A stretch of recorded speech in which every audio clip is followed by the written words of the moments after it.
I'm Eric Kelly from KellyPlanet.com. This is a closer look at Star Trek Lower Decks, Season 2, Episode 7, Where Pleasant Fountains Lie.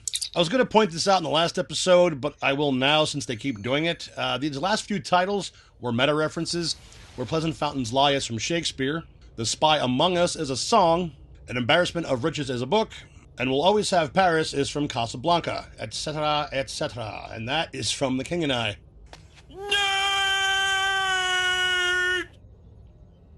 Engage. The crew of the Cerritos is helping out these Hellboy-looking guys after their 100 Years' War perpetrated by the evil supercomputer Agamus. It's so embarrassing. A lot of civilizations blame it on the supernatural. At least you didn't fall for that. Yeah, that would have been crazy. Religion. Hey now, this has all been a huge mistake. Just let me access your computer mainframe and I'll explain everything. That's Agamus, and as far as I can tell, that's not an acronym or anything. And it's no big secret, that's the voice of the awesome Jeffrey Combs, who's been many characters in Star Trek.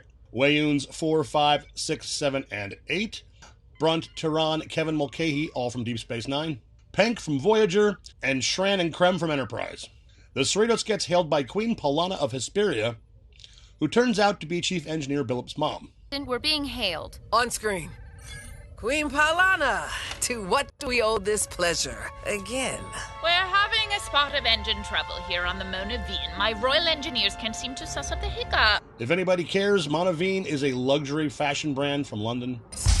Captain, we have completed the... Ah, my dear Andorithio! Have you been eating? You're wasting away, and what happened to that mustache? It is thinning. Are you taking your vitamins? Mother. Andy is short for Andorithio. Boimy's got a phaser rifle. Nice. Now, how are those different from regular phasers? They take two hands. Mariner points out something that's been brought up over the years. Why have phaser rifles? Just because they look cool? Anyone who's actually shot anything will tell you that it's a lot easier to aim a rifle than, say, a hand phaser.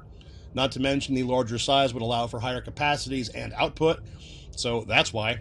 Ensign Boimler, report for reassignment to escort of cargo to the Daystrom Institute, but that's what you're doing. Boimler and Mariner are assigned to escort Agamus to the Daystrom Institute on Earth, which is named after Richard Daystrom from TOS. So it turns out that old Billups is next in line to the throne of Hesperia. Hesperia? Oh, that's the planet with the dragons that got colonized by all those Ren Fair types. Did you grow up in a castle? Yes, but a life of mythical adventure can't compare to working on the old Impulse engine. Rutherford kind of talks like Hesperia is a thing, and it didn't exist before this show. And I don't know why Billups says Impulse engine and then points to the warp core, because they are not the same.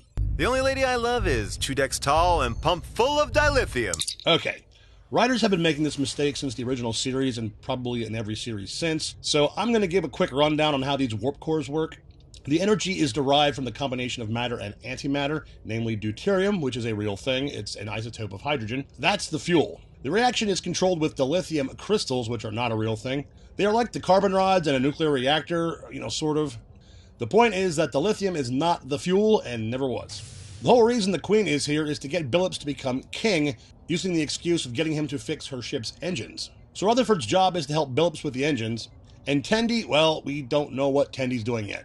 Mariner and Boimler's shuttle is hit with gravimetric shear and crashes on some planet. It's never named, but it looks a lot like the one that Picard and Wesley Crusher crashed on in TNG.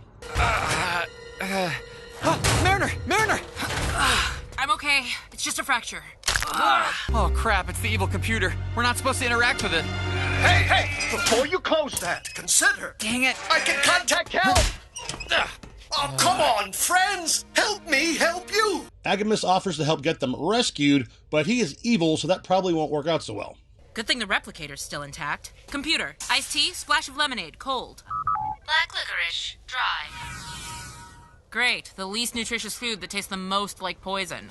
The replicator is broken and only makes black licorice, which is gross. Come up. Wait, why bring him with? We could just, bury him, like Data's head. Okay, actually, Data's head was in a cave, and it's our duty to respect sentient life. Data's head was found in a cave in the TNG episode Time's Arrow. She probably meant B4's head, which was buried by Romulans, and then later found by Picard, Data, and Worf in Nemesis. An alien bear monster thing attacks and eats all the food, so Boimler and Mariner have to pack up and go out and look for more. And water.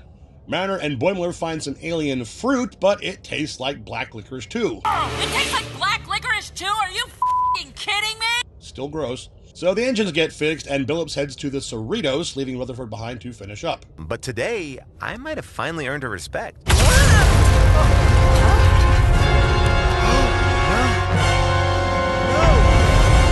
But then the engines explode, and the Queen and Rutherford are dead, forcing Billups to assume the throne.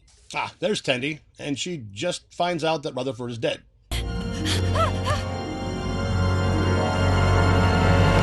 Boimler and Mariner get into a fight about whether or not to allow Agamus access to a computer to help them get rescued. And then Boimler shoots Mariner. Yeah, that happened. Boimler and Agamus board the ship and get to work.